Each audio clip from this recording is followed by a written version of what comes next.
reporter Anatoly Kumenev, who joins us now. First of all, on those protests today, now Guaido said that millions of Venezuelans were out in the streets. From what you've been seeing, is that correct?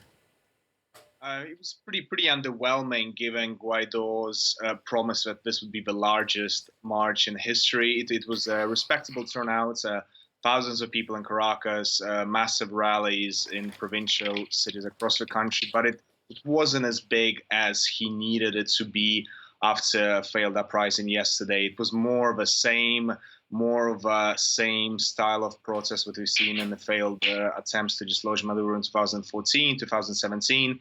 Largely peaceful protest in the morning, followed by running battles between radical-oriented youths with armed forces, which, as you said, resulted in one death today. What do you understand that's happened with this apparent coup? It seems like there were suggestions that some top generals would be defecting from Maduro, but in the end, they didn't do so. So are we really looking at a situation where nothing has actually changed?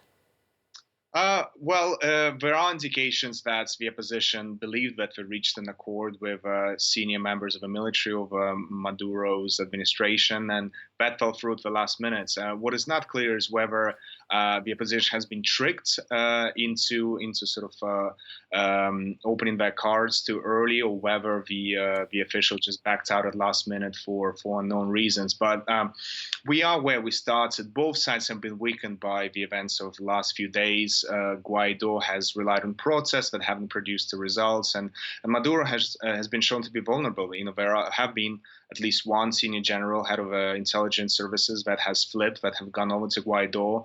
The army has repressed, but they haven't showed him unconditional loyalty that he's been expecting. So both sides are looking weak, and we're back at a stalemate that we've seen here for the last few months. Yeah, what about the kind of geopolitical angle to all of this? We have, of course, Maduro being supported by the Russian government, Guaido being supported by the United States, talking them about a possible intervention to support Guaido.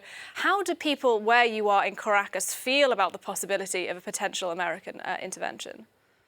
The growing sense here in Venezuela, both among the opposition supporters and government supporters, that this battle is now gone beyond Venezuela, that the fate of Venezuela is not going to be decided here. We are now in the realm of geopolitics, that this will be a ground accord between the great powers, between the US, Russia, China, to a lesser extent, that will seal the fate of this country.